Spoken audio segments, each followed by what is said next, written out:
Get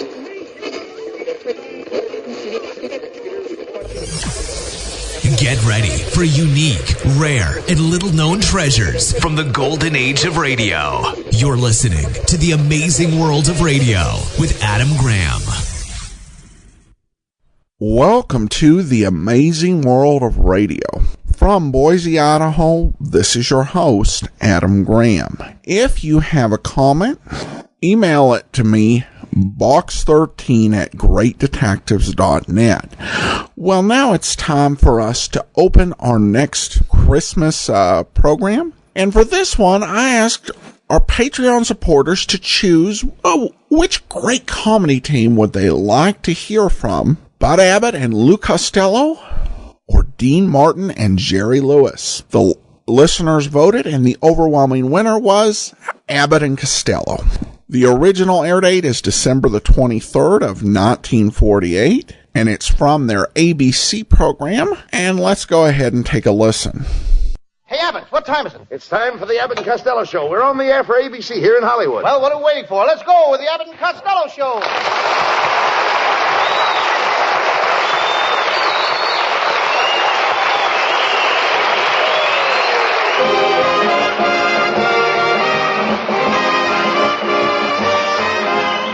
Yes, it's the Abbott and Costello Show, produced and transcribed in Hollywood for your listening and laughing pleasure.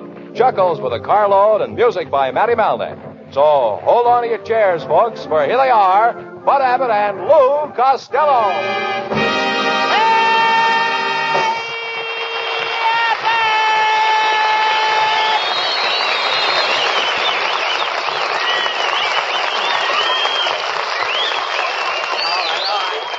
Stop that yelling, Costello. Come over here. I need $10,000 in a hurry. Will you loan it to me?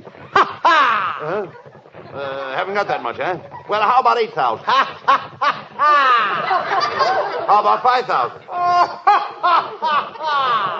1,000?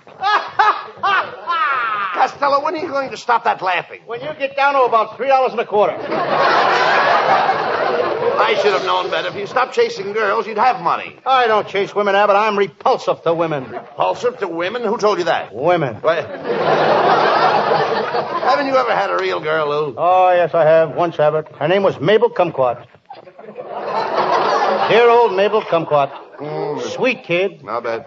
Met her at a delicatessen factory in Patterson. I was a salami sniper. A salami sniper? Snipper. All right, so what is... Well, a salami snipper? That's an endless chain of salami would go by me. Every 20 inches, I would go snip, snip. Go on. One day I looked up and there stood Mabel. I stood there looking at her for 15 minutes. And what happened? Abbott, did you ever see a salami 2 miles long? And that was the start of your romance, eh? Oh, yes. One night I took her up to Bung Mountain. Wait a minute. There's no Bung Mountain in Patterson. Abbott, when I take a girl up a mountain to a mountain, it's Bung.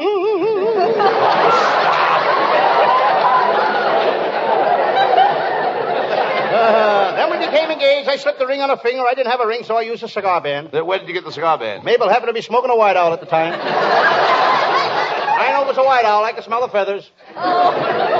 Costello, you could graduate with honors from an idiot's college. Thank you, Professor. Thank you.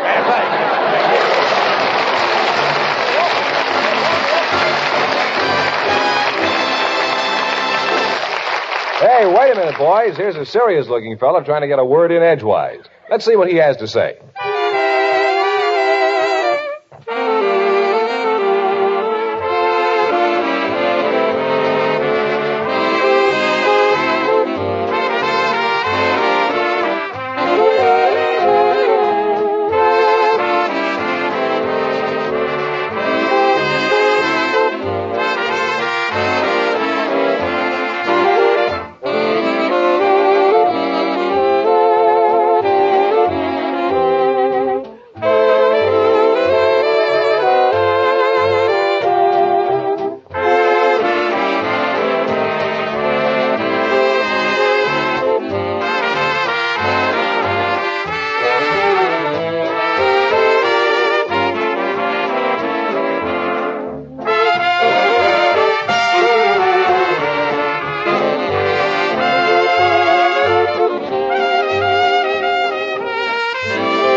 right, Costello. Stop that yelling. Where have you been? I've been hiding my Christmas present. Have you finished with your Christmas shopping, Lou? No. On the way down here, I stopped at Nancy's department store, and boy, was that place crowded. Lots of people, eh? But it was so crowded. While I was in there, my belt broke, and it was 20 minutes before my pants fell down. Another thing, I can't stand those women shoppers. What's wrong with women shoppers? Well, I was standing by the notion counter. There was one woman there. She was turning everything bottom side up to see where it was made. She was turning everything bottom side up? Everything bottom side up. The floor worker saved me just in time.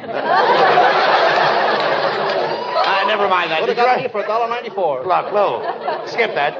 Did you write your letter to Santa Claus yet? Did I write my letter to Santa Claus? Yes. I ain't gonna tell you. Oh, come on. Did you or did you not write a letter to Santa Claus? Well, if you must know, I did. And I asked him to bring me a new bicycle. But Santa Claus brought you a new bicycle, a brand new bicycle, 2 years ago. Yes, but don't you think I'm old enough now to have a boy's bicycle? Hello. I hate to interrupt your program, but I've got some bad news for you. Out with it, man. What is it? Mr. Costello, your Uncle Tom was just run over by a truck on Wilshire Boulevard. My Uncle Tom was run over by a truck on Wilshire Boulevard? Thanks for telling me. Abbott. What? You got a pencil? What do you want with a pencil? I want to cross Uncle Tom off my Christmas list. How can you say that, Costello? How can you be so heartless? Isn't there any love in your family around Christmas time? Oh, sure. Our family all love each other. Last Christmas, my Aunt May gave my Uncle Mike a broken arm for Christmas. A broken arm? Yep. What kind of a Christmas present is that? Well, after she broke it, she wrapped it up as a gift. I'll bet your house is a pleasant place around Christmas. Oh, you should have been there last year. Aunt Alma called Uncle Jim a no good, and Aunt May hit her over the head with a vase. Then my uncle hit my brother Pat over the head with a cane-bottom chair, and then Uncle Tom hit my cousin Vincent with the umbrella stand, and my sister Marie fired 3 shots at my sister-in-law. What happened? Well, before you knew it, an argument started. Well,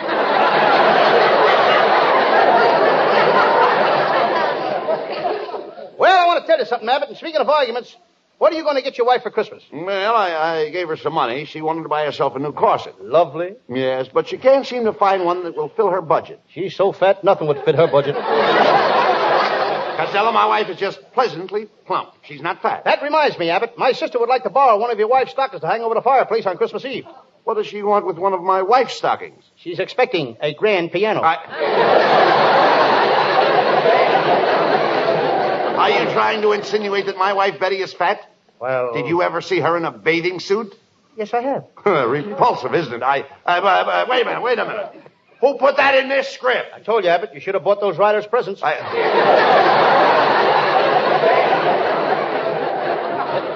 Did you buy the presents? No, but I asked them what they wanted, and they said to me, Lou, you know what we like best. You just go out and get it. Wrap it up and put it under the Christmas tree. Well, why didn't you do it? Abbott, you can't wrap up a saloon. Well, if you didn't get the writers anything, you should have at least bought their wives something. I did, Abbott. I gave each one of them a corsage. No, not corsage. Corsage. That's corsage. Spelled A-G-E is pronounced like odd, as in corsage or garage. Now, where did you get them? From the man who picks up the garbage.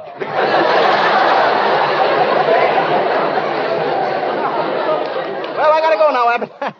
I gotta do some shopping for Louis B. Mayer. He wants me to get a box of cigars. He's gonna give them to Margaret O'Brien for Christmas. Now, wait a minute. Why would you want to give Margaret O'Brien a box of cigars for Christmas? He wants to stunt her growth.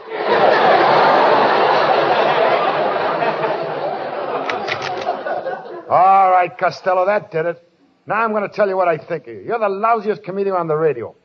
You tell the worst jokes on the air, and furthermore... It's my brother-in-law. I wouldn't come to see your show again if you gave me $1 million. You stink.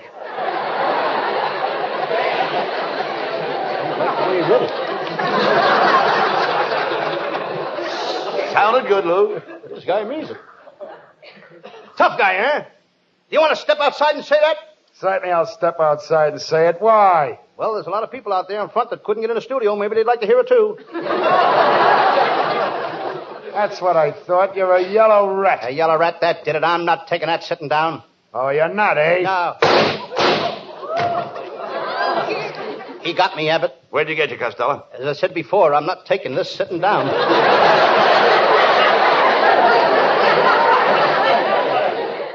Hello, boys. Hey, look, Costello, it's our secretary, Viola Vaughn.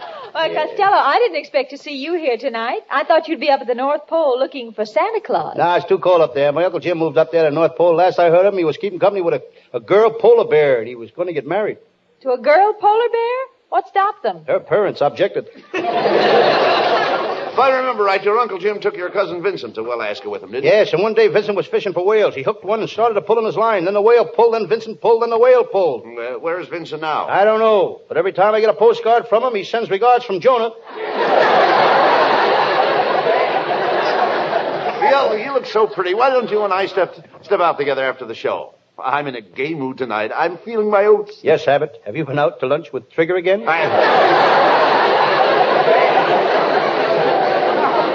There's no reason why Viola shouldn't go out with me. I'm a regular ladies' man. Why, women throw themselves at my feet. I don't blame him. Anything to get away from that face. Costello, it's my turn to go out with Viola. Why, you've been over to her house 5 nights running. Oh, no, Mr. Abbott. Only 4 nights running. Last night my father didn't chase him. Look, there's no use in you boys fighting over me. I want to find a big, strong, robust, romantic man. How about me? Okay, you can help me look. Costello, I don't blame Viola for not wanting to go out with you. You're fat, you're ugly, your front tooth is missing. Oh, no, it's not. I got it right here in my pocket. Costello, honey, what are you going to get me for Christmas? You know, I need a new car. A new car? Well, Costello, as soon as a new car prices come down a little, maybe you can get her a new car. I don't think so, Abbott. I went to a dealer yesterday, and I said, how long will it be before I can get a new car for $900? He felt my pulse and says, you'll never make it. Oh, forget about Viola. We've got a lot of people on this show, and we've got to get them Christmas presents. Come on. Let's go across the street to the department store.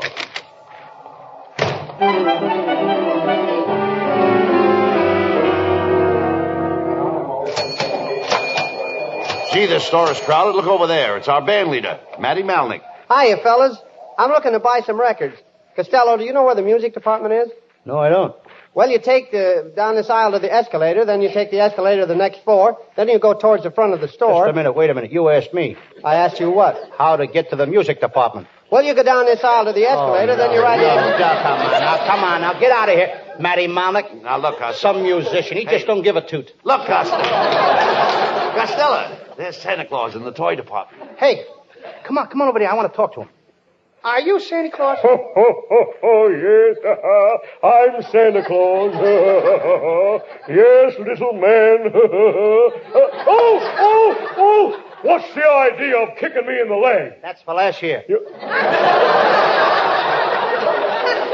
Costello, that's no way to act.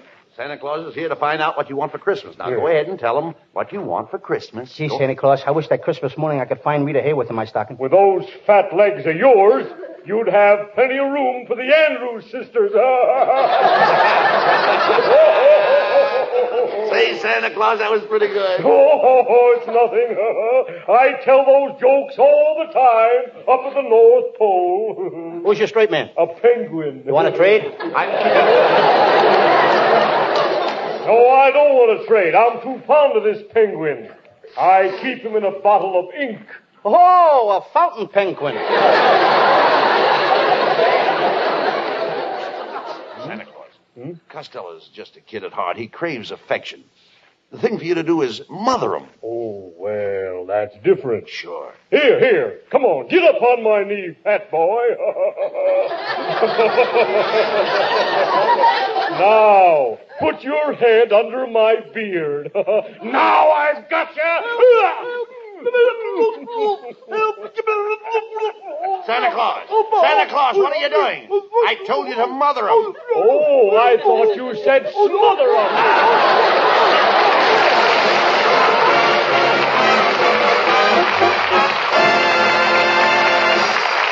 Yeah, I hate to break it up, man, but it's time to change the subject for just about 60 seconds.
here's our musical Christmas gift to all of you. Hal Winters in a Christmas song, along with Matty Malnick and his music.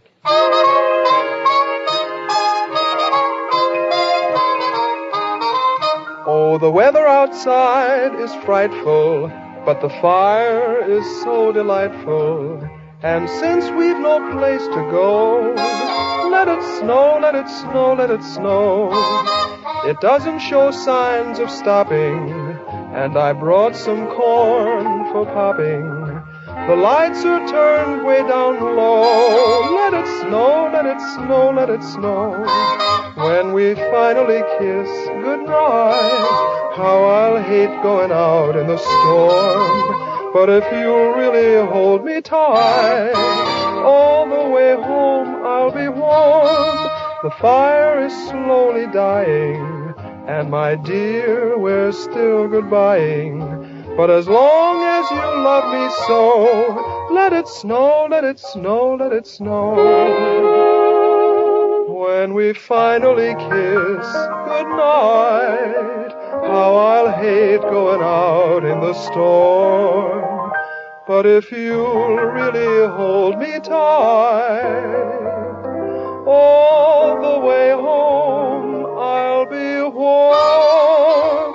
The fire is slowly dying, and my dear, we're still goodbying.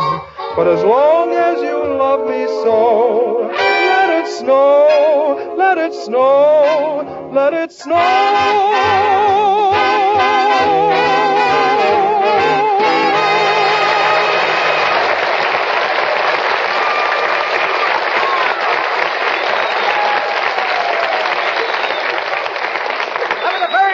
Summer song by Hal Winters. Hey, Abbott. Right. My brother Pat just told me some wonderful news. Tomorrow he starts playing with the girls in Phil Spitali's orchestra. What instrument will he play? No instrument. He's just going to play with the girls. I thought your brother was a musician. No, he's a singer. He sings just like Nelson Eddy. Does he sing shortening bread? Well, he could, but the places he sings in are so small and narrow, he can't sing shortening bread. He's got to sing right crisp. Well, never mind that. What are you doing with that newspaper? I wanted to show it to you, Abbott. My Sam Shovel Detective series is becoming so popular, the newspapers have taken it off the radio page and put it on the front page. Look. Wait a minute. I don't see it on the front page. There it is, there it is. Under crimes committed in Los Angeles today. And besides that, I'm getting more fan mail than ever. Listen to this one. Dear Lou Costello, if your Sam Shovel Detective series is not the funniest program on the air, then I'm not the next president of the United States. Who's it from? Tom Dewey. Well, never mind that. What is your Sam Shovel Detective mystery for tonight? It's one of my latest cases, Abbott. I call it the case of Clarence, the dress designer who gave himself up to the police, or I'm all yours in buttons and bows. And now to the further adventures of Sam Shovel, private detective.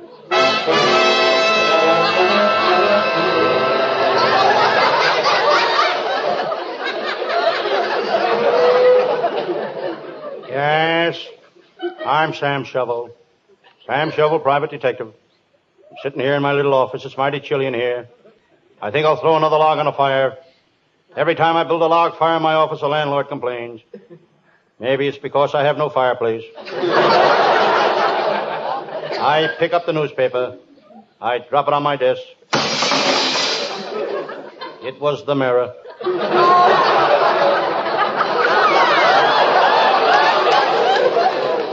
I read the one ads. Woman who washes Mondays and Tuesdays wants place to hang out on Wednesdays. Here's another one. Wanted man to teach nuclear division of atomic astrophysical cyclotronic fissures. No experience necessary. I glance out of my window to see what's playing in the movie across the street. Chicago. Cleveland. Boston. Must be that new picture, The Cry of the City. Next door to the movie is a Hollywood nightclub. Those Hollywood nightclubs cut the liquor so much the bartenders have to have a barber's license. In the winter, they have to put alcohol in the whiskey to keep it from freezing. I remember once my pal, Lieutenant Abbott of the Homicide Squad, was so disgusted that he went into that joint to drink himself to death. He didn't get drunk, but there was so much water in the whiskey he nearly drowned. Suddenly the phone rang. Sam Shovel speaking. Sam Shovel, you're on the spot. Get wise to yourself. You've got to play ball with us. Who are you? UCLA football team. We'll play anybody. One line went south.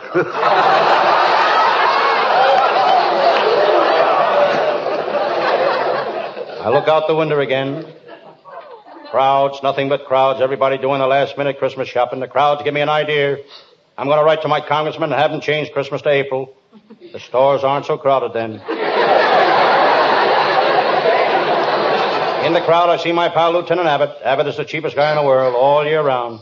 But when Christmas comes, he'd give you the shirt off his back. I know. Last year for Christmas, he gave me a dirty shirt. Lieutenant Abbott is a great detective. He worked on the Morelli case, and in 2 days he had it sewed up. Then he got the Murray case, and it only took him 3 days to sew that up. Then came the famous Lewis case. He sewed it up in 24 hours. He never carried a gun. Just a sewing machine and 3 extra bobbins.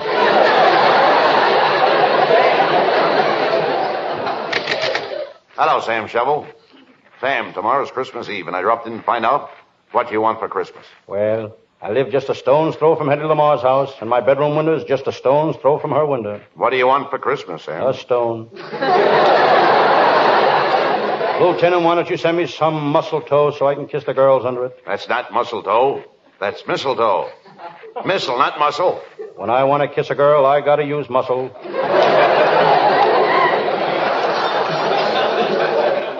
Sam, I want you to help me on a job. I've been assigned to guard a department store during the Christmas rush. I guarded the Broadway Hollywood store last Christmas.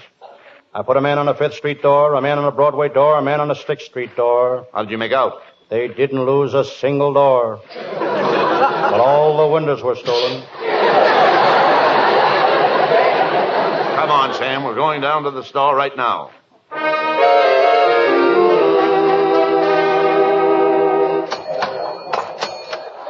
Sam, this is a big store. They sell anything from sailboats to a pound of pecans. I see. They got everything from sloop to nuts. Come, gentlemen, you'll have to go to work right away. The shoplifters are stealing everything in aisle 9. Where is aisle 9? Well, this is aisle 7, that's aisle 8, and that... How do you like that? They stole aisle 9. I think I like this job. Say, who is that gorgeous girl behind the crowded counter? Oh, that's Miss Fairchild. She works in ladies' slippers. She's beautiful. What else does she do? She just works in ladies' slippers, that's all. Hey, wait a minute. Look, that kid. He just stole a pair of roller skates. I'll get him. You let go of me! Let me go, you copper! Let me go! I'll teach you to steal. I'm going to lock you up. Lieutenant, I'll take charge of this case. You keep your eye on the store. Come with me, son. Please don't take me to jail. Please don't take me to jail. I didn't have the heart to take that kid to jail. He didn't look like a bad kid. He was poorly dressed. His face was dirty, but I could still see some of his freckles.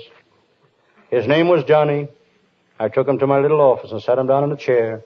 I could see he was scared, plenty scared. Gee, Mr. Shovel, I don't want to go to jail. And I don't want you to go to jail, son. That's why I brought you here. Those were plenty expensive roller skates you took off the counter in that store, Johnny. Oh, gee, they were only $1.98. I'm not talking about the cost in money, Johnny. It's the cost in shame and disgrace. Not only to you, but to your mom and your dad. Gee, I never thought about that. Mom and Dad. That's the trouble with doing a wrong thing, Johnny. Most time it hurts others more than the guy that does it. Gee, you're a funny guy.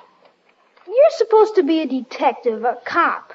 And me and the kids in my neighborhood, we ain't got no use for coppers. But gee, I kind of like you. You don't talk like no cop. You're more like a friend. Johnny, cops aren't bad guys. Every cop on the force wants to be the friends with every kid on his beat. When a kid is in trouble, if he'd run to a cop instead of away from him, he'd find out that cops are pretty regular fellows. You see, Johnny, you're a kid and I'm a cop. But lucky for us, we're both living in a wonderful country. A country that's interested in the welfare of its children. Our police know that no kid wants to be bad. It's just bad environment. Neglect on the part of parents. Lack of love and understanding. That makes a kid go wrong. Yeah? And are you sure that all cops is my friends? All cops, Johnny. Ah, there you are. Even him? Even him. I don't know what this is all about, Sam. I gotta get this kid to the lockup. This is Christmas Eve, and I gotta... You gotta get a little of the Christmas spirit, Lieutenant. I think Johnny's very sorry for what he did. He'll never do it again. Well, he tried to get away from me. He ran from the law. That's a sign of guilt. Honest, I won't never do it again. I promise I won't. Besides, Lieutenant, I think I've made Johnny understand that cops are his friends. Yeah? Johnny, if you know the cops are a kid's best friends, you've really learned something. Yeah, well, there's only one thing that puzzles me. What is it, Johnny? Well, Lieutenant Abbott's a cop, ain't he? Yes? Well, how could a guy with a face like that be any kind of a cop? Oh, Johnny. Johnny, it's Christmas Eve. Listen.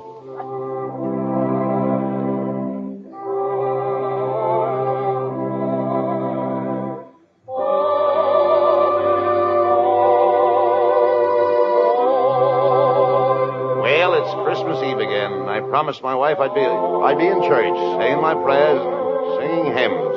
And here I am in this broken down... You don't have to be in church for that, Lieutenant. How about it, Johnny? Know the words to that song? Yeah, I think so. Johnny, let's try it, huh? What do you say?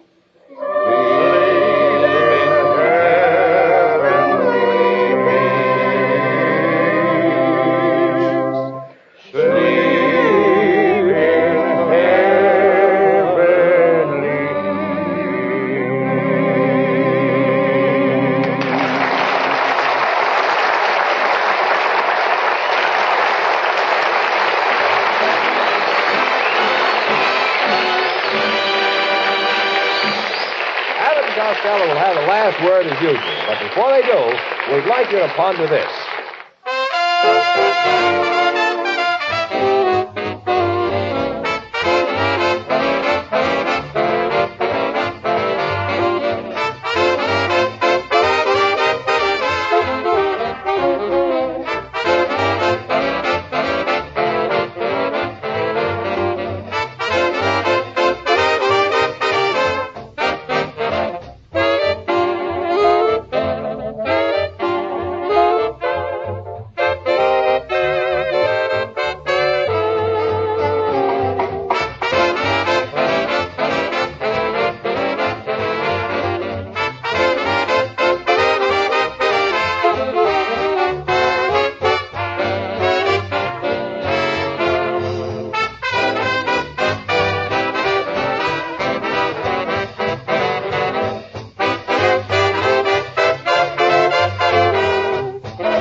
Costello, before signing off, let's wish all our listeners a very Merry Christmas. Merry Christmas, everybody. And I'd also like to say Merry Christmas to our fine crew that helped us put the show together. Our writing staff, which is headed by Eddie Fulmer, with Paul Conlon, Pat Costello, Martin Ragaway, and Leonard Stern. Now, don't forget the swell boys of the band and our leader, Matty Melnick, and our vocalist, Hal Winters. And a Merry Christmas to our producer, Charles Vander. Good night, folks. Good night, everybody, and Merry Christmas to everybody in Patterson, New Jersey, and all over the world.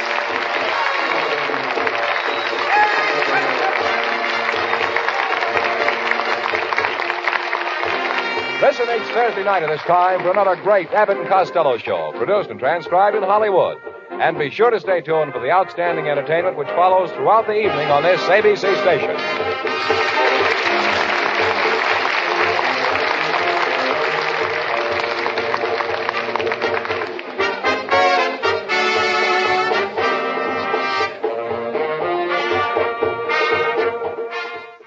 Welcome back. Well, a fun program, chock full of the great Abbott and Costello wordplay, which they did a lot of on the radio to make up the lack of physical comedy. The Sam Shovel thing, I'm glad to be able to play.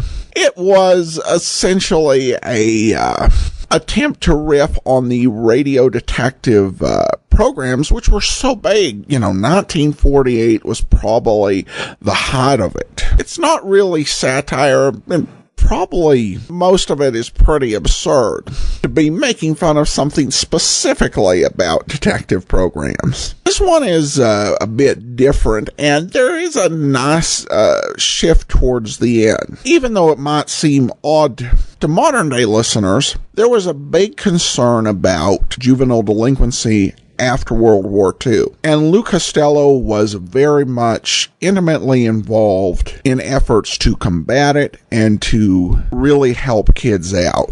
It was actually the way that he dealt with the death of his young son in a tragic accident, and he set up the Lou Costello Jr.